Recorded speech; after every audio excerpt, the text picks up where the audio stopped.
everyone, my name is Jordan and today I'm going to be doing my fall TBR. It is September 1st, it is the start of fall, I'm so excited. Favorite season, I feel like fall is everyone's favorite season. I mean, I'm sure that's not true, but fall's always a big time on BookTube here, and it's the same for me, so I'm really excited. I know I just did like a big end of the year books I need to read before the end of the year TBR, but most of these books are different. These are books that I specifically want to read in the next few months. I have like 2 repeat books on this list that were on that list, and I think I had like roughly 10 or 12 books I'd never really counted in that last TBR, and then I have like another 10 here, which technically I could fit all 20 books in before the end of the year. It's possible. In fact, I need to read 20 books to before the end of the year to hit my Goodreads goal. So it's not like this is a crazy amount of books and I'm setting myself up for some like impossible task. So yeah, anyways, let's just get into the books, waste no more time. Now, this first book is one of the books I mentioned in my last TBR, and this book isn't necessarily like fall related or anything. It's just a book that I really want to read in September. It's a book I've been wanting to pick up for a while now, and that is The Burning God by R.F. Kuang. Why do I feel like I'm saying her name wrong? Kuang? R.F. Kuang. Anyways, this is the third and final book in the Poppy trilogy. I'm really excited. I love this series so far, and this is the conclusion. I'm scared. I'm excited. I can't wait to read it. Now, this next book I want to talk about is a highly anticipated release, and so this isn't necessarily, like I said, like a typical like fall book. It's just one that I really want to read in September. Like I want to try to get to it this month just because I'm so excited about it, not necessarily because I think it's like a good fall read. And that is The First Binding by R.R. Virdi. This is, like I said, this just came out in August, and I'm not sure if this is supposed to be a series or not, but if it is, it's the first book. I'm not sure. Or maybe it's just a chunky standalone. Like I said, I don't know. But this is a brand new fantasy, adult fantasy. I'm really excited for it. I don't 100% know what it's about. I just think like our main character isn't necessarily the good guy. Oh, it does say the first novel in a new epic fantasy series, actually. Oh yeah. My name is Aerie, and this is the story of how I let loose the first evil. So he's probably like a morally great character. I'm not sure, but I'm really excited. I've been hearing good things, and when I first bought this book and it came in the mail and I saw the spine, I was like, it just gave me the impression that the spine was like the dust jacket was too small for the book. Like it's a chunky book, and then they have this black stripe that doesn't cover the whole spine, and it would like weirded me out. I mean, it didn't weird me out, but it just gives the impression like they messed up the dust jacket, but it's just a stripe. I don't know what I'm going on about. This next book is The Year of the Witching by Alexis Henderson. This is an adult, I think, historical fiction fantasy type book.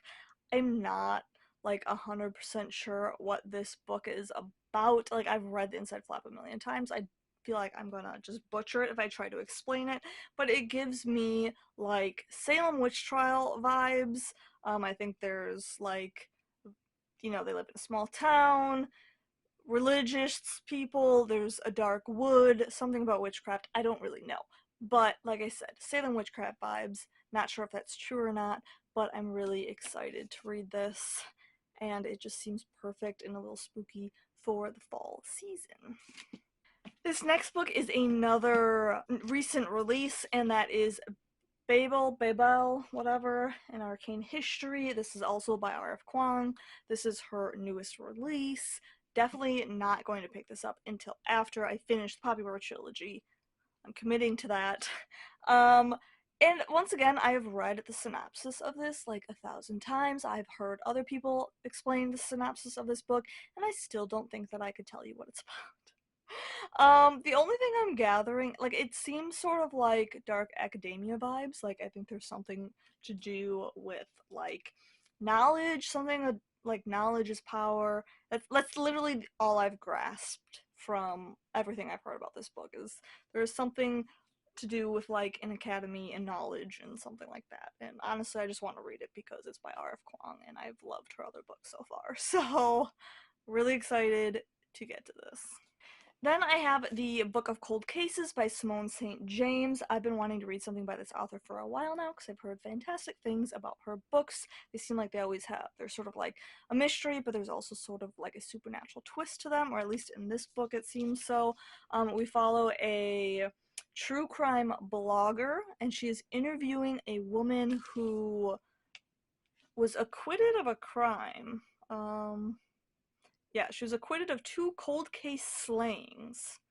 And I'm not 100% sure, but I think we might go back and forth between the blogger's perspective and this woman who was accused, or was a big suspect, I should say, in these cold cases.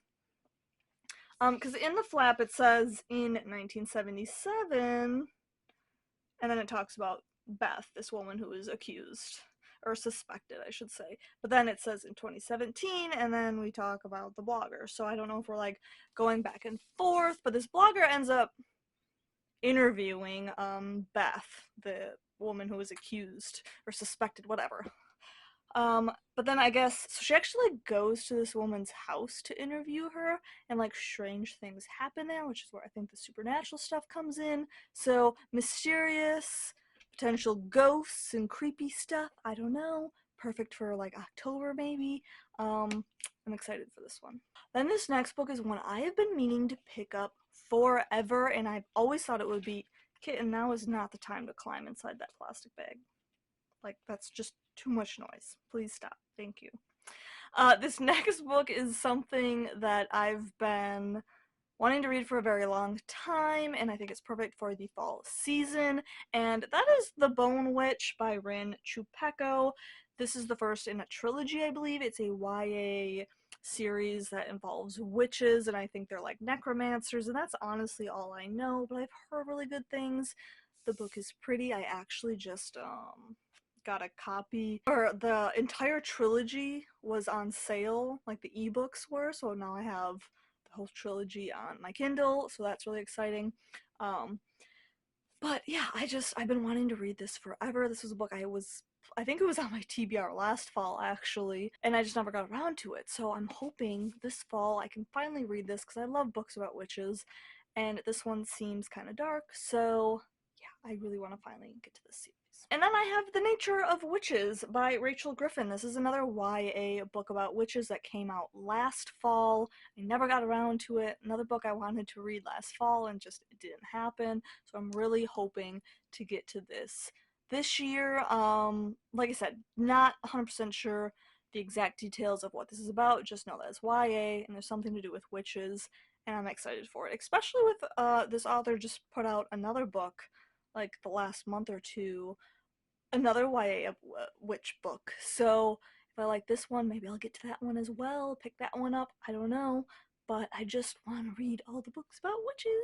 This next book is The Hacienda by Isabel Cañas. This takes place, I think, shortly after the Mexican Revolution, and our main character's father was actually executed because of this, or because of his involvement or something. I don't really know the details, but so she like loses her father, loses her home, and so she ends up taking up this man's offer of marriage, and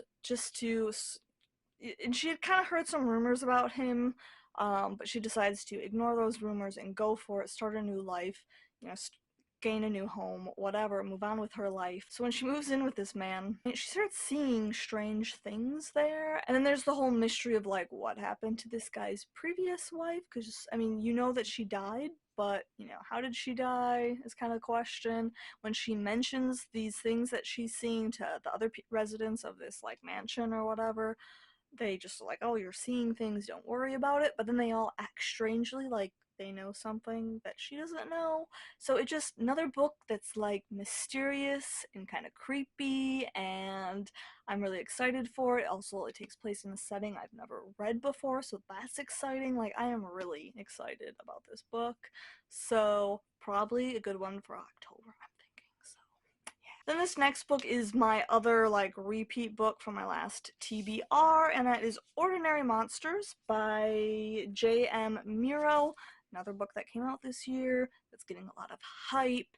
Chunky book. This follows two kids with like weird, strange powers or something like that, and then there's like this female detective that is helping them to safety because there's some dark figure of darkness, a man made of smoke that is like hunting them. It takes place in 1882 Victorian London. So, and it just sounds so cool. I have high expectations for this, and I'm so excited to get to this. I've been hearing amazing things. I've heard that it's slow paced, but it's worth it. So I hope that's true, and I just can't wait to read this.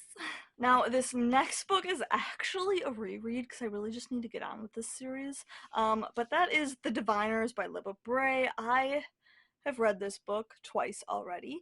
Well, not completely. One and a half times. So this is a series that I have to be in the mood for. I don't know why, but so I read this, or I started to read this several years ago, never finished it, then like a year later picked it up and like devoured it in a weekend, loved it, 5-star read, and then immediately picked up the sequel and only got so far into that and put that down. Like, I don't know, I have to be in the mood for it, but I did somewhat recently got the audiobook for The Diviners on sale for like a couple bucks, so that's really exciting. So I'm hoping to actually listen to the audiobook since I've already read this like basically twice now, and then I can actually get on to the rest of the series because I do really love it. This series takes place, I think, in the 20s, right? Yes, 1926 New York City. We follow another kind of like cast of characters with like strange abilities, and I think we follow it's been so long since I've read it, but I think there are like, you know, deaths, and our main character is trying to solve them. Yeah, there's a murderer, and I believe she ends up going to New York to like live with her uncle, who I think has like this museum of like oddities or something. I believe, like, I'm trying to remember from like a very long time ago. But so it's a very atmospheric story, and I'm really excited to get back into this world. And hopefully I can make it past book 2, you know, because it's like a 4-book series, I think. So yeah, I am excited for this. Alright, that is it for my fall TBR. Let me know what you guys are excited to read in the next couple of months. I'm so excited for fall. Like, I'm ready. I mean, it's like 85 degrees out right now. But yeah, I live in Wisconsin, so it's probably still going to be about 80 all throughout September, but that's okay, okay? It doesn't matter what temperature it is, even though I can't wait for that fall weather. I love fall. Okay, I'm going to end this video. Like I said, let me know what you are going to be reading this fall, and I will see you guys next time. Goodbye.